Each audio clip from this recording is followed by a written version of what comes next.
Hello, everyone, and welcome to today's webinar, Creating a People-First Remote Onboarding Experience. We'll be getting started here in just a few minutes with today's presentation, but first we'd like to do a quick technical and audio check. If you're able to hear my voice, see our videos, and see the blue title slide on the screen, can you please let us know by responding in the chat box?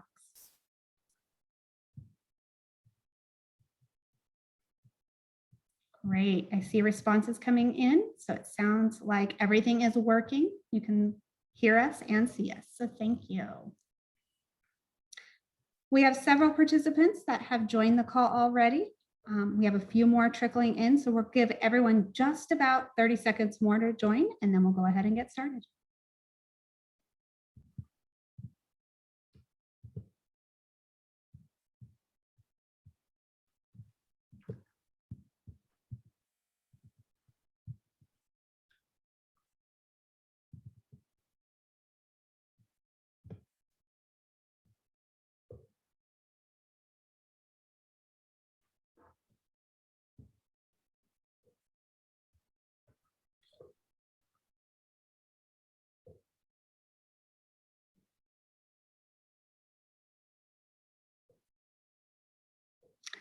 All right, we are at the top of the hour. So once again, good afternoon and welcome to today's webinar, Creating a People-First Remote Onboarding Experience. My name is Alexis Whitehouse, and I have just a few housekeeping items to review with you before we get started. Many of you have asked this question in the chat, so we want to address it right here at the beginning. Yes, we will be recording the webinar today, and that recording will be emailed to all participants. So there is no need to write everything down as we go through the material. All attendees have been placed in listen-only mode. That doesn't mean we want you to remain silent, however. We'd love to hear from you. So during today's presentation, we will be asking for your participation in some polling questions. And additionally, if you do have questions for our presenters, please enter those into the chat box. We'll answer those at the end of the session. And today's webinar is hosted by EDUS Group in collaboration with Sysmex. EDUS is a consulting services firm that helps organizations implement and manage technologies that enable their people to learn, collaborate, achieve, and be rewarded in the workplace. Founded in 2003, EDUS is based in Bethesda, Maryland, just outside of Washington, D.C., and has more than 100 employees throughout the U.S. and internationally. For more than 40 years, Sysmex has been focused on extending the boundaries of diagnostic science and support for clinical labs. Sysmex offers a suite of hematology, urinalysis, and hemostasis solutions that provide diagnostic results quickly in acute or non-acute care settings. Sysmex's unique information systems gives labs the tools to efficiently manage workflow, decision rules, and laboratory information. Sysmex systems work together to help labs of any size respond quickly, provide better care, and improve patient access to services. Now, without further ado, let's meet today's panel. Our moderator for today's session is Josh Silva. Josh is an associate with EDUS, certified with Cornerstone to consult on learning, performance, succession, and recruiting. Josh has partnered with clients as an engagement manager, implementation consultant, and technical consultant. While at EDUS, Josh has helped small, medium, and large businesses from industries spanning life sciences, financial services, healthcare, and local government. Josh is joined today by Kim Ryman and Simi Kang from Sysmex. Kim has over 20 years in the talent and organizational development space. She is currently the Senior Leader of Talent Development at Sysmex Americas. Her practical insights are gleaned from her direct leadership experience in global talent and organizational development, leadership, and strategic human resource planning. She is a passionate leader that has spent the last 10 years working with C-level executives. Simi Kang has been with Sysmex Americas for just over a year. She is currently the talent development team liaison who orchestrates and manages new hire orientation while supporting other talent development initiatives. Our previous experience engaging, collaborating, and creating connectivity to support programming are skill sets that have made innovating Sysmix's virtual new hire orientation a well-oiled machine. Josh, Kim, and Simi, thank you for joining us today. I'll turn it over to you. Thank you.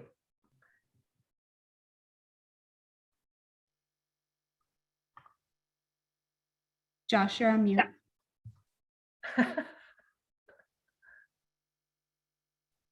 Well, thank you, Alexis, and thank you, Simi. We're so excited to have everybody join us on this webinar. I know Kim, Simi, and I are excited to talk about the topic of creating an employee-centric and a people-centric onboarding. Prior to the pandemic, the focus on employee onboarding was increasing as its connection to a positive employee experience was surfacing as one of the most important components to retention.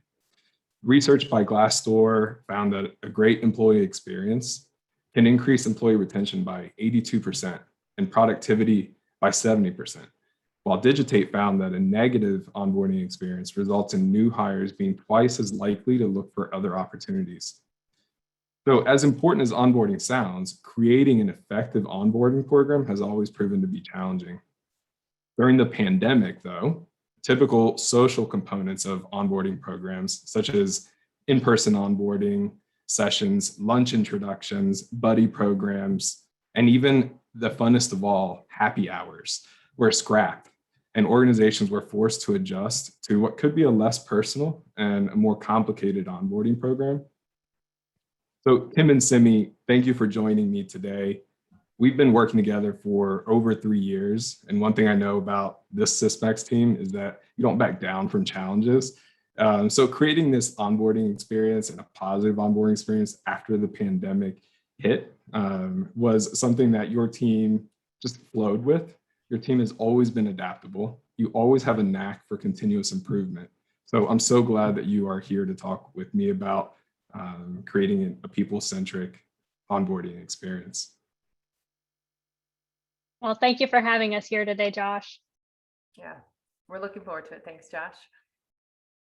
So I want to jump right into maybe the first question, just to introduce everybody to Sysmex and to your organization. Simi, what is it like working at Sysmex? Yeah, so, I've been at Sysmex for a little over a year now, and this is my first step into corporate America. And it's an organization that's really colorful, diverse, and full of opportunities. And I really couldn't ask for a better team and organization to learn and grow with. We're a company that cares about people, and we care about people's health. And I truly do believe that the work we do improves the lives of not only ourselves, but of other people. I also want to take a moment to highlight some Sysmex stats. The fact that 42% of Sysmex associates have been here 6 to 20 years and 4% for 20 plus just goes to show that Sysmex is a great organization to work for. Sysmex America has associates across the United States, Canada, as well as Latin America, with 70% of our associates working remotely in a customer-facing role. And Kim and I are really excited to talk with all of you about how we onboard new hires with such a big population of our associates working remotely.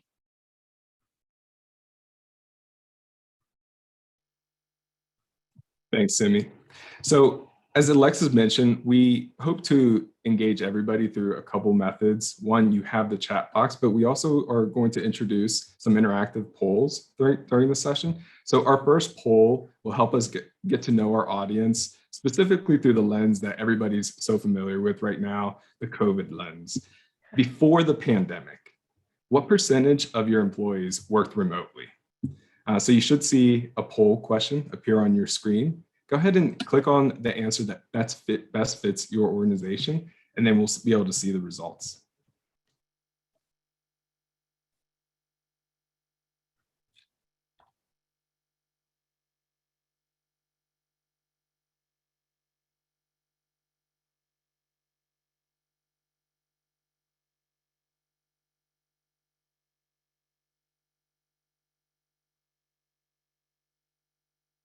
Great. So as we kind of thought, a majority of our participants on this webinar had organizations with most of our employees not working remotely, working in the office. And I know from just experience and just watching the news, most of us probably had to shift to a remote onboarding experience. Kim, what did Sysmax's onboarding program look like before the pandemic? That's probably a question we all can picture in our own minds, but as many organizations, it was a brick and mortar new hire orientation. And you're going to hear us say a lot that 70% of our associates were remote, yet we would spend the time, energy, and money, and we would fly everyone in because everybody, we're just used to that. Give everyone a taste of what our organization is like. And so we would fly folks from either, maybe Latin America, Canada, or all over the United States. We have an associate, I believe, in at least one in every single state. So logistics were a big deal. And so we would fly folks in so they could see the corporate office and feel anchored. And then we would, proceed to do the 1 day, 9 hours of all of the information that new hires actually need. So just like many other organizations, the pandemic forced us to look at how we could make it more efficient. We could reduce cost and make this really more engaging and really make onboarding those things that you can't get away from the legal part and the actual human resources and the policies, and to kind of step away from that. And, we didn't miss a beat. We had 2 weeks to figure this out. So it was quite interesting, but I'm sure just like many of you out there, it was about the tours of the building. And it really made us think these people may never set foot in the building again because we're out servicing our patients and our labs and our hospitals. And so the brick and mortar just wasn't going to work anymore for us. So we were just like every other organization out there. That's so interesting. One part that you said that really stuck out to me, that you thought that you could create a more engaging experience via a remote onboarding session. Yeah, we did. And we actually have the statistics to show that. And I think it's this idea that you bring them in and you go on the tours and you do things, but we never really spent time with them the way we spend time with them now. And I know that sounds like in a juxtaposition to, everybody has Zoom fatigue and all of this, but I would say that our associates are more engaged in the first week than when we had them for 1 day, where it was like a fire hydrant of information that just came at them. And then they left, went to the departments, got on an airplane, and were just gone. And so we really have shifted that. That's great. So as a response to that, for our participants, we have another poll, and we're interested in understanding what your organization's current strategy for a return back to the office is. So you should see a poll coming up on your screen. We'll give it just a minute or so for your response.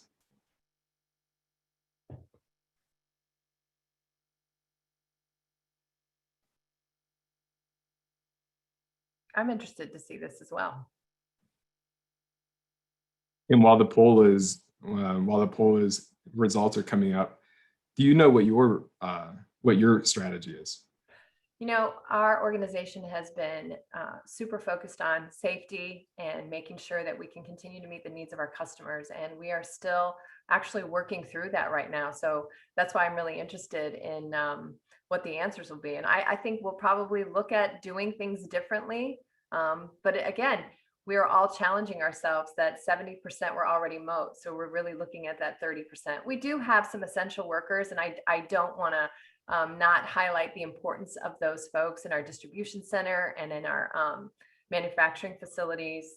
They're critical, not to mention everybody that's in the field they've been working as well. Their pace hasn't changed, but we're definitely looking at this right now. Right. Okay. So Simi, I know that you were pretty integral in standing up your remote onboarding program. Can you just describe some of the challenges that you faced right after the pandemic started as you transitioned to that remote onboarding program? Yes, of course. So new hire orientation and onboarding is usually that one big connection to corporate, especially since most people don't work in the corporate office. And so it's really about helping the associates feel anchored to the organization. And so when the pandemic hit, we really did need to push the boundaries on creating an experience and really connecting with the new hires. So when we found out, okay, we're going work from home, offices will be closed, what our team did is we assumed, okay, let's assume we're never going to have an in-person orientation again, just so we could be sure that we got it right the first time. So luckily, our team had already secured Zoom licenses because it was actually part of the plan to use Zoom for some of our other programming for this year. Now, I will say the biggest challenge was that new hires needed to get about 8 to 9 hours of information.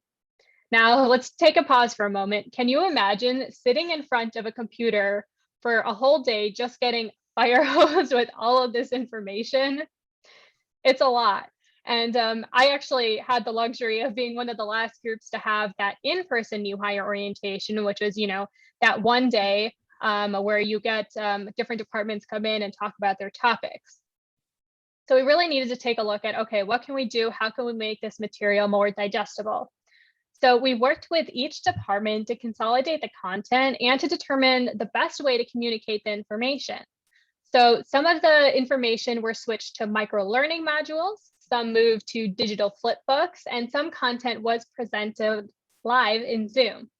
And so the end result was that the overall time commitment of a new hire dropped from 6 hours of built training and 2 hours of self-paced learning.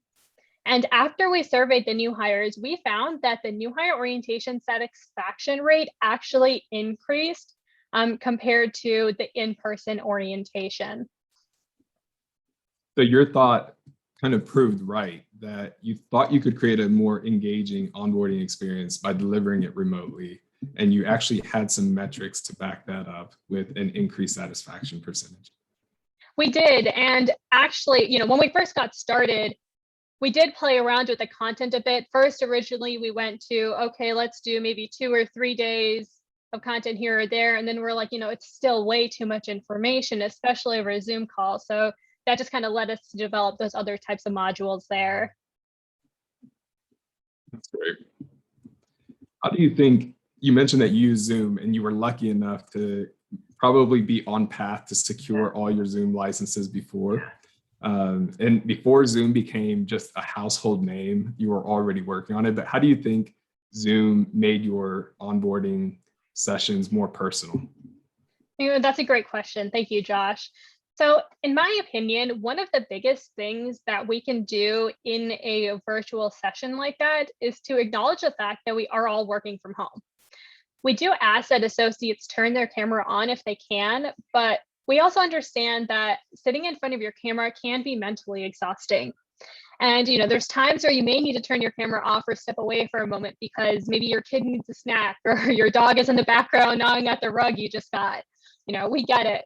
We just ask that if you turn your camera off to participate through chat, because ultimately this is all information that these new hires are not only hungry for, but it really will help with their experience here at Sysmex.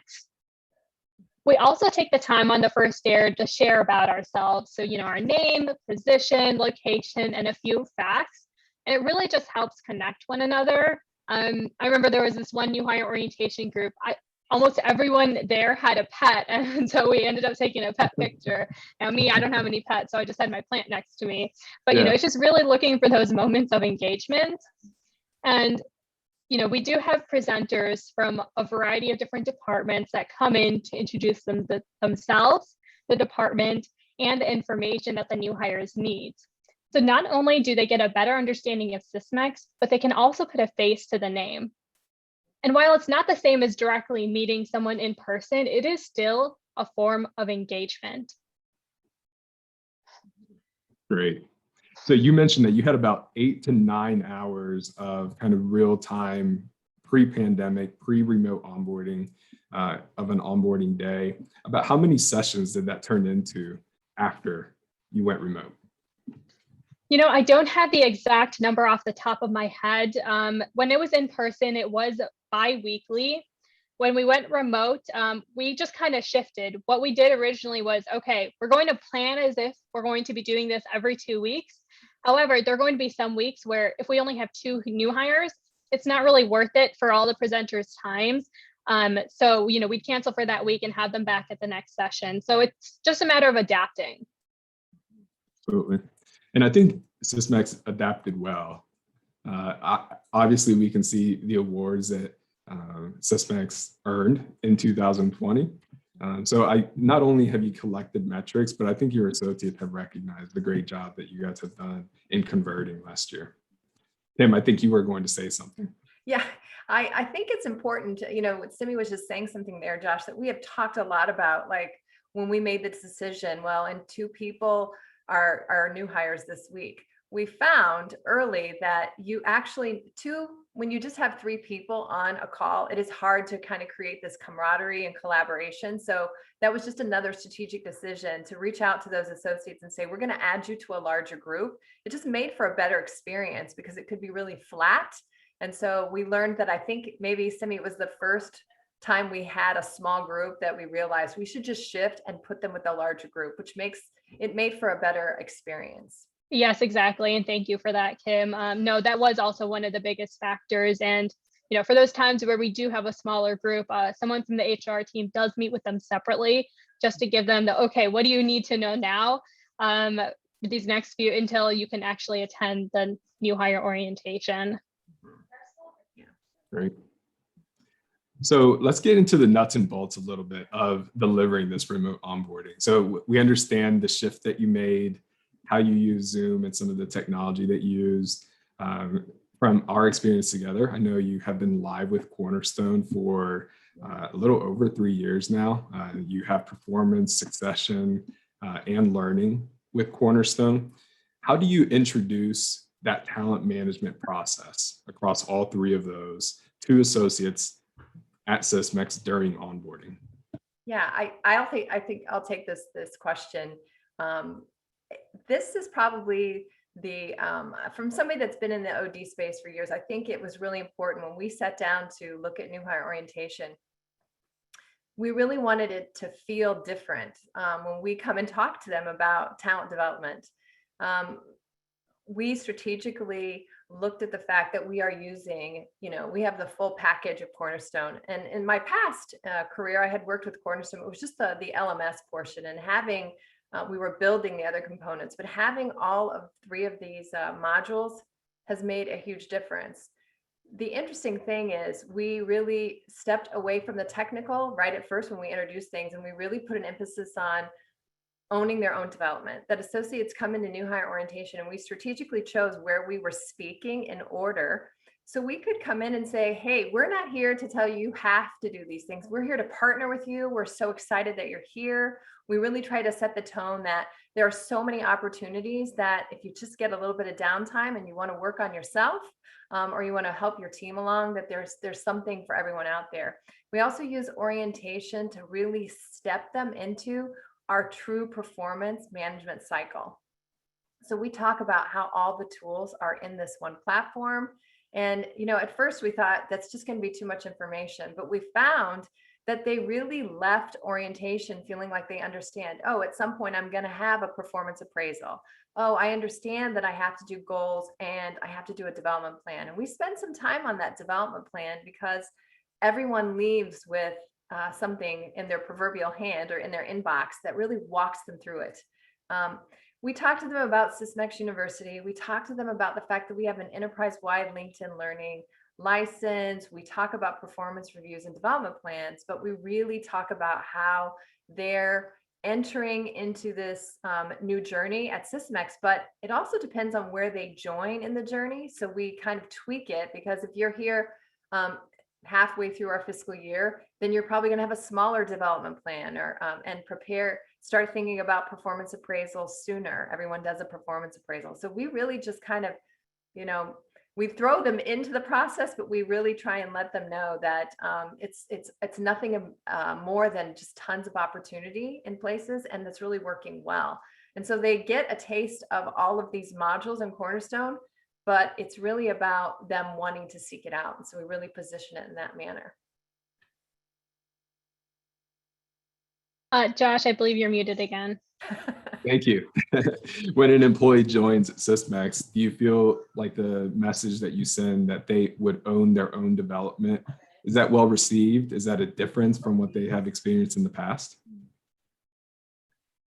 I think, Simi, you could probably add some to this too, but I think when the times I've come in and had that discussion, again, it goes to where we stack ourselves, that maybe legalists come in and let's be honest, we're a medical device organization. We're a regulated organization. And so our compliance training and quality training is hypercritical for the success of our organization and the care of our patients. But we also want them to have a balance of the fact that we are here to grow them. And so when we have this conversation, and we do it we typically do it right before a lunch break also. We did it when we were live, but we're doing that as well remotely. It just gives people pause, like they feel like they're vested. One of the things we all say, whoever's doing new hire orientation, is that our team is here for you and that we aren't going to ask them for anything. We're here to offer them things. So it's about positioning these things that we actually need them to do in a manner that makes it feel like it's opportunistic instead of just a requirement. Great. So because Sysmex has, and you've described the LMS performance and succession, I'm interested to know what our participants have in terms of a talent management technology stack. So you'll see a poll come up on your screen, which asks you to describe that talent management technology at your organization. We'll give you a few minutes to complete that.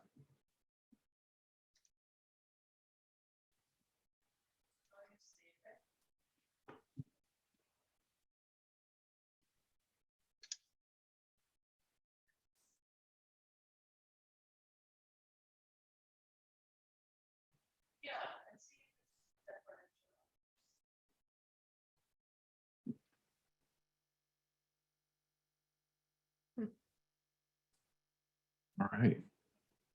So about half of us have disparate systems for learning, performance, and succession. Great. All right. So Simi, since you ask associates to own their development, how do you use new hire orientation to jumpstart an employee's development journey? So it's important to understand that associates are not going to remember everything that they hear from new hire orientation. Our new hire orientation runs on their second and third day typically. So it is in that first week. We usually do a Tuesday, Wednesday new hire orientation. But it also starts with our talent development philosophy, which is to engage, educate, communicate, and collaborate. And it's a simple litmus test for everything that we do. And it's served us well in not only creating new hire onboarding curriculum, but also our Sysmex University development programming. And ultimately, it's all in the messaging that we are Kim was alluding to this earlier, but we are that one department that doesn't need anything from them right from the start. We're really here to connect with them and give them a few faces and names. But more importantly, we leave them feeling like there's a ton of opportunity to develop yourself here. Sysmex is a learning organization, and we do feel it's our job to share all of the opportunities they have. So throughout new hire orientation, we do virtually walk them over a few of those sessions. And we explain the performance process is a combination of their required as well as their development and learning opportunities. And it's all tied tightly together through our different processes. We've also designed a few calls to actions, if you will.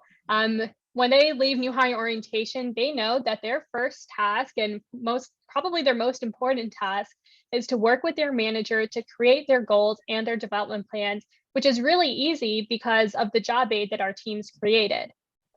Second, they get activation instructions and they get recommended courses for LinkedIn Learning.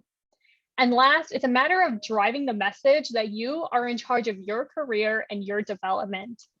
Ultimately, your manager in our team is to help facilitate your growth. And we do offer tons of different opportunities for that, especially with our quarterly Sysmex University catalog.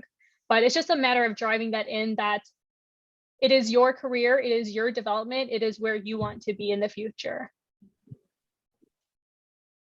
Great. I like how you mentioned that it's unlikely that everybody remembers everything from the first onboarding session. I think I can think back to any onboarding I've ever been to, and I can definitely relate to that. Another poll question for our audience. Can you describe your organization's development plan ownership model? This is something that comes up a lot with our clients. And Kim and Simi, I know that you really emphasize you own your own development plan. You'll see 3 options on your polling screen. I'll give you a few moments to respond to that. Yeah, so one thing we didn't mention, I'll take the time now, is that our goals are tied to compensation, and development plans are not, but they are highly recommended. Just thought I'd mention that real quick here.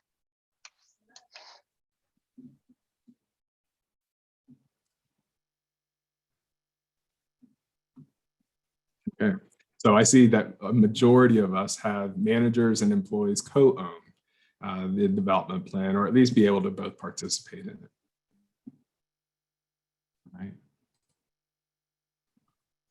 Right. So Kim, we'll shift a little bit here, but studies suggest that employees feel more motivated and they feel like they are more effective when they have clear expectations.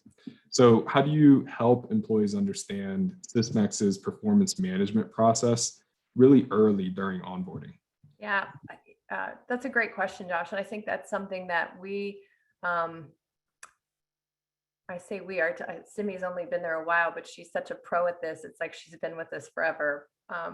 When we really looked at what we could do to make a difference, and it goes back to the fact that, you know, of course, our managers work with our associates on their development plans and their goals.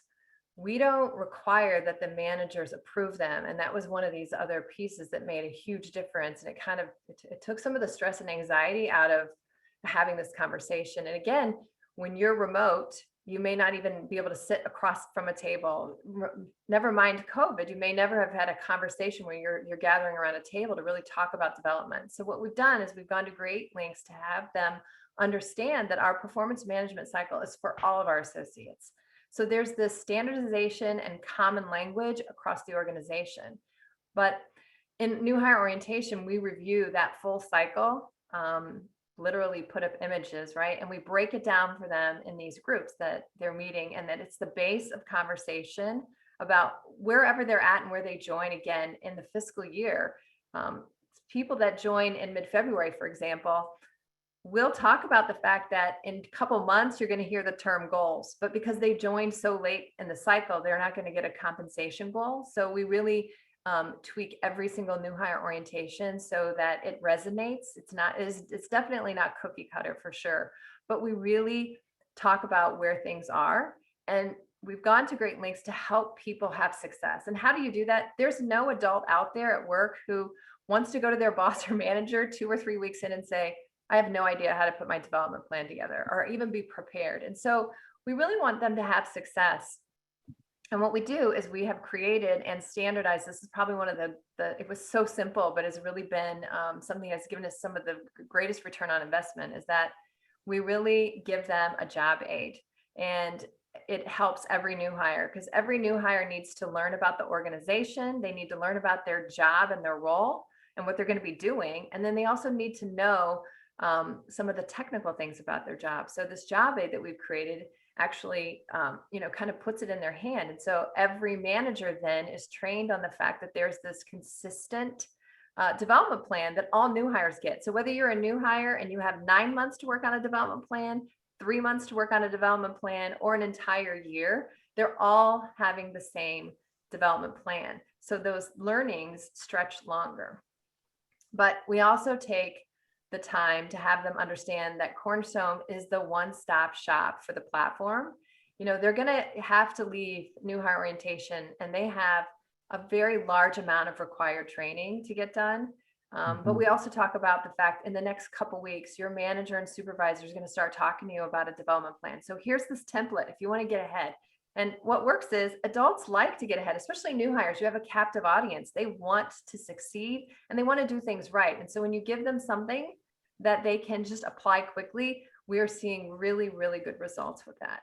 And then, job aids are always helpful for folks, but we really make it about, you're going to tell your supervisor or manager what some of your development plans are. And everybody in the organization that's a new hire, whether you're hired to work in the lab or you're hired to work in accounting, everybody has the same development plan for the first year, because you have to know the organization, you have to know your role and how you fit into that role.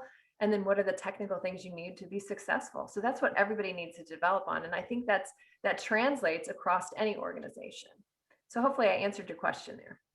Yeah, I think so. And I love how I think I heard a theme of simplicity. Keep it simple for those that are onboarding. I think that contributes to a people first or people centric onboarding experience. I know through our work, we've simplified a template for a development plan. You mentioned that everybody gets the same development plan so that we can have common focus across the organization for the first few months.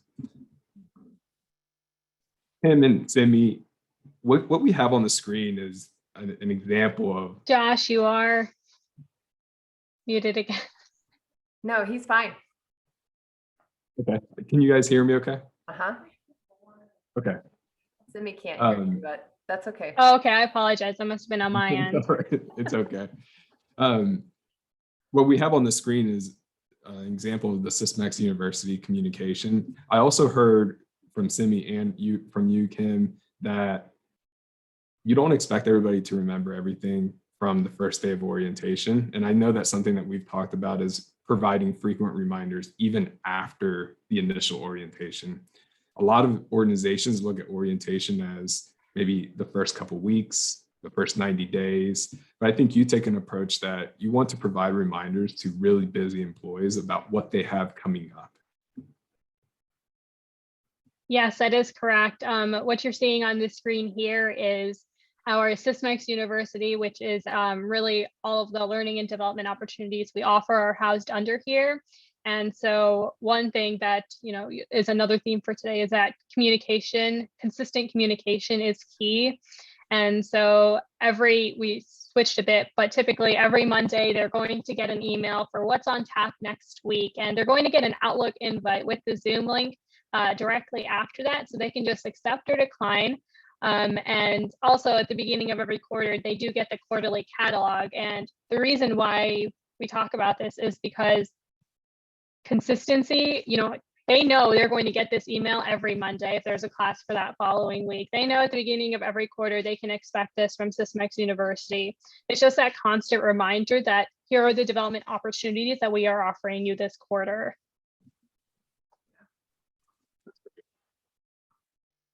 So Kim, I know as part of your learning catalog, you have some courses that are developed in-house. You also have some courses that are off the shelf from LinkedIn Learning. How have you helped employees find content, maybe even specifically LinkedIn learning content, and how have you used Cornerstone to promote that LinkedIn learning? So LinkedIn Learning was probably the best thing that we could quickly do. And I think that when I say quickly do, it was LinkedIn Learning is I'm like a commercial for them, but for an organization with a small talent development team like ours, there's just no way we could ever get after the kind of content that is in their massive library that's been tested and available. And so with deep integrations around LinkedIn Learning, it has been a game changer for us. People can open their development plan and say, okay, I'm going to take a class, and it pulls it right into the development plan, and they're able to search in Cornerstone for all of the LinkedIn library courses, whether they're on their phone or whether on their a tablet or on a PC. So we've really made it easy. But I really think, Simi, you could probably add a lot to this because this is really close to your heart, I think. Yes, thank you, Kim. I apologize if I had froze there. I'll turn my video off in case it's internet issues. But LinkedIn Learning, it is something, like Kim mentioned, I love talking about this. It starts at new hire orientation, where we do a walkthrough of the platform so they get a look and feel of it. And after that first new hire orientation day, they do receive a LinkedIn Learning activation email, with steps on how to activate, as well as the mobile app information. Something you can take away from today is that Sysmex really loves job aids and standardization. And we do recommend courses in that communication also. Our organization uses Microsoft Office and especially Microsoft Teams. So we have training on that. We recommend training on, communication foundations and just a variety of different topics that can really translate to a number of people across the organization. And I believe Kim had mentioned that we did integrate LinkedIn Learning with Cornerstone. So no matter where that learning is taken, whether it's on LinkedIn Learning or directly in Cornerstone, all of those course completions are tracked directly in Cornerstone. So for those of you that live in the reporting and data world, you'll appreciate the reports that you can pull on training hours, course completions, all of that fun stuff there. Something else, I believe Kim already talked about how we do use development plans, and you can add in LinkedIn Learning content directly onto that. So I won't talk too much about that. But during onboarding, well, after onboarding, I should say, we highlight LinkedIn Learning courses and videos in our what we call on-demand learning week. So this is usually the last week of the month. This is usually the week we don't offer any built courses. And so we usually highlight different content, and it is themed. So on different holidays or international days, we do highlight different content. So it was International Women's Day not too long ago, and we highlighted different content on that. And that is just another engagement piece. It kind of entices learners. It's not just your like Amazon Web Services type training or things like that. We're just trying to connect and engage more. And I will also mention, sorry, one quick thing is that we did launch LinkedIn Learning February of 2020, and I just sent her a text that said maybe it's her headphones that are causing this. Well, that's okay.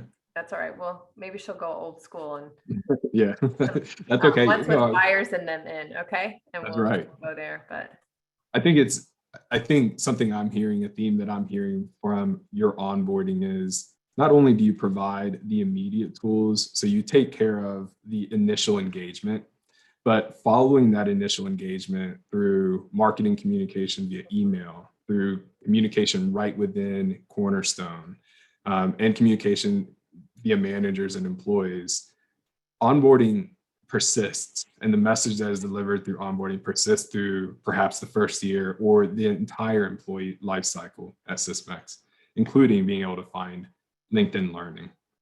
Yeah, absolutely. And when you build a cadence of communication, and that's something our team does, we don't outsource that to anyone. We work as a team, and Simi has been the mastermind behind that as well.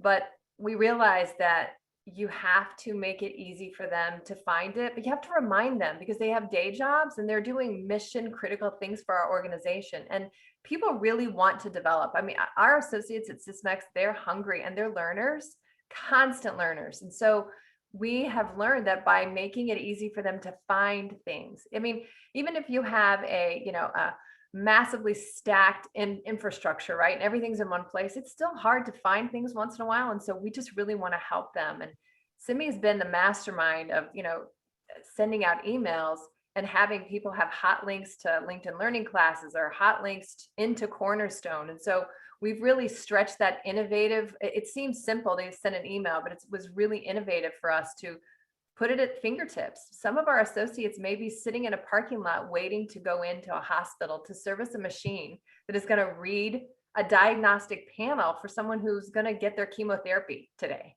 So they're waiting, and sometimes they'll take a class or do something. And so, because they can't leave, it's critical that they're there. So we have to make sure that they can learn in their environment on their time.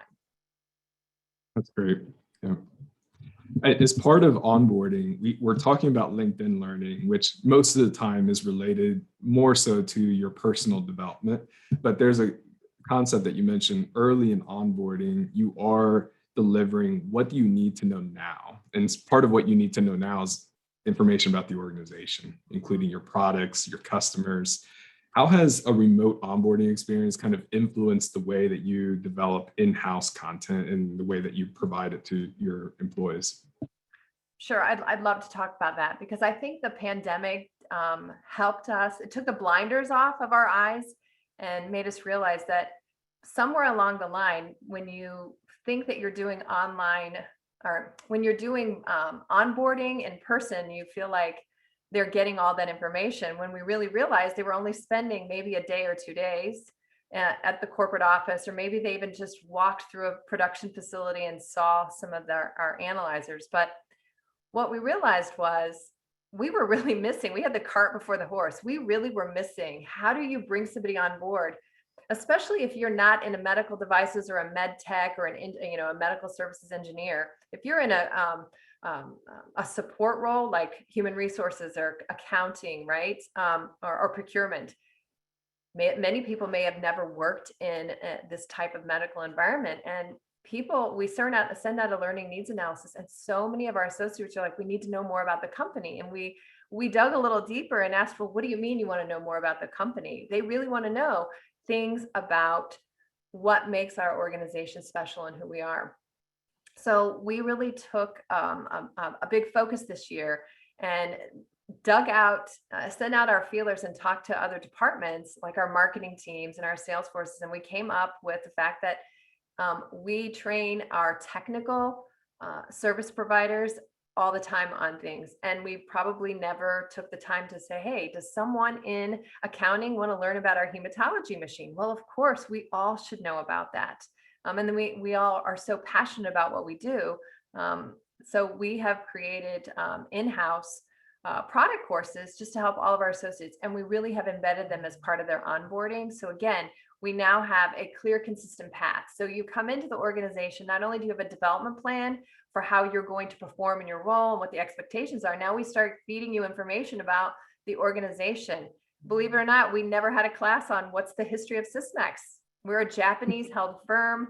We have a great story. We're a really innovative company. And unless you were in sales or marketing, you might have never heard the story or really understood it. And so we have really shifted our focus on how we have we're calling it Sysmex Essentials courses available for everyone. And so we're taking our own customized content and we're wrapping that and we're putting it in Cornerstone and making it available. And we're working with other partners in our organization and offering classes on hematology. Just because you're in accounting doesn't mean you shouldn't know about. We're a hematology organization and we're a flow cytometry organization. We all should have some verbiage about that. So when people say, well, what do you do?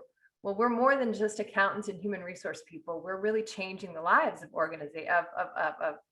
human beings and families. And so it's really helps people take pride in it. We also talk about our Sysmex way, which is, our corporate values and norms. We put a lot of focus around that information as well. And so when you can take that content, put it in, we've done it in 2 places. We have taken recorded Zoom sessions, loaded them in custom content in LinkedIn Learning, and allowed people to access it through Cornerstone. So we have this really beautiful ecosystem of however you want to go and find it, you can find it now. And I think that's the other key. Make it really easy for folks to do it. And then now this technical training is a really big focus for us this year. Great. I think that could surprise a lot of people that you would offer technical training, but I love how you connected it to feedback you received directly from your employees. Yeah, they want that awareness for the organization, and that has influenced your onboarding strategy. Right. Josh, another thing we had to realize was there was such great content that we were training our folks on, and we had to realize that most of the processes and creating on-demand modules, make a difference in the history of Sysmex or Sysmex today. But we had to make sure that they were loaded in Cornerstone and assigned as part of new hire curriculum. And the real reality is that we have to create an immersive experience for our associates, because even if COVID does not exist, 70% of our people are never coming to work in our building. So they're never going to get that immersive experience. They may feel more connected to a hospital that they serve than actually the corporate office, which is a beautiful thing, right? We're hiring also the next generation of associates who are used to consuming information on devices. So we needed to replicate a way for them to get this information in a manner that they're used to. Let's face it, no matter what generation we're from, we're all consuming information from something that can resonate right in the palm of our hands. And so by really refocusing how we can give them access to information, it's making a big difference. And I think our associates are very prideful to learn more about our organization as well. Yeah, and I think that would span across multiple organizations, and it's interesting how you came to that realization, and how a force through a remote onboarding experience really contributed to that. We have one more poll that I would like to put out. I would love to understand what your learning content strategy is for all of our participants. You'll see a poll come up, and we're really just interested in knowing, where do you get your content? Do you develop it in-house? Do you pull it off the shelf? Or is there a combination like Sysmex just described? A few moments to respond to that.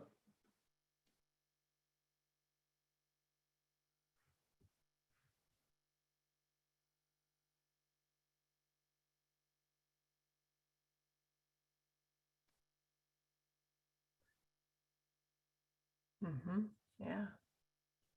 Great. Okay. So it looks like you're in good company, Kim. Yeah, I think it's changed a lot over the last, I think, again, LinkedIn Learning has taken the burden off of us in the training and development world like we couldn't believe. And so it gave us time to focus on other things. So yeah. I've heard you tell me a few times, some of the stakeholders, some of your executive stakeholders can't believe how much work you output for how big your team is. And I think that contributes to that. We have a great team. We have one more question before we open up to Q&A. And Simi, more of a reflection question. Over the last year, you've learned a lot. We've all learned a lot. What are some lessons learned about creating a people-centric remote onboarding experience that you can offer as tips to your participants? Sure. I think I'll talk a little bit about this from, again, I've been doing this for many, many years. And I think this year has been, I don't know who said this, but somebody said this has been the longest, shortest year of their life. But I also think that it's been really eye-opening for us. And our team has really come together. I mean, Simi was with us 6 weeks when we went into shutdown, and we all feel like we're a well-oiled machine. And I think this has happened to a lot of folks. But I'll tell you what we have learned out of this experience is that we have had to learn to meet people where they're at, to slow down and to make them really feel welcome to the organization. You might be at the job on a Monday and you're starting new hire orientation on Tuesday morning. And we really have to be the welcoming committee. My favorite thing to say to our team is that we must slow down to speed up. If you don't slow down and meet people where they're at and understand that life is going on around them and it's different, reality is, even if when I go back to the office, I still have 70% of my workforce who will never set foot in a Sysmex building potentially. They just may not, right? So we just need to make sure we spend enough time with them virtually and with our walls down as well, so that they feel like they make a human connection. And I would say that I am really most proud of the fact that the reality is we may never see a field service technician, or we may never see a field service engineer or a data scientist in person ever in our entire career. But we can be assured that they know our team and that we take pride in welcoming them. And really, that is the essence of this, because we can get them to where they need to be with their development once they have developed some kind of camaraderie and relationship. And they also have this great thing called people that they sat in new hire orientation with. And I still had I hired in 3 years ago, and a couple ladies that were in my new hire orientation will send me instant messages and say, wow, can you believe we've been here 3 years? So it's really interesting to me that the human connection is really what is the driver. Now, I know Simi can take this piece of information, also share with you, I think, some stuff around the technical learnings we've had. Okay, thank you, Kim. I apologize if my audio cut out earlier. My internet is a bit unstable. So if I do cut out, please do let me know in the chat box. So this is something I was talking earlier when I did get cut off. We go through great lengths in creating a consistent communication cadence. And that communication is key in engaging our associates. They know, okay, this is going to happen. I'm going to get this communication this day.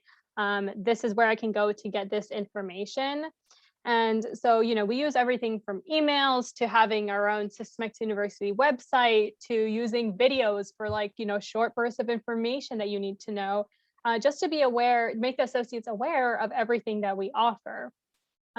Switching gears a bit, our team also tends to focus on the small things a lot, such as, how the catalog is organized and looks, the smooth and rich data-oriented data feeds, quality reporting to measure those results, and to just be sure that we adjust everything as needed. So, connecting to adjustment, that's adaptability and understanding are two of the traits that I feel are really necessary in an onboarding experience. I mean, just earlier this week, we had someone presenting, their internet dropped, kind of similar to what happened to me today.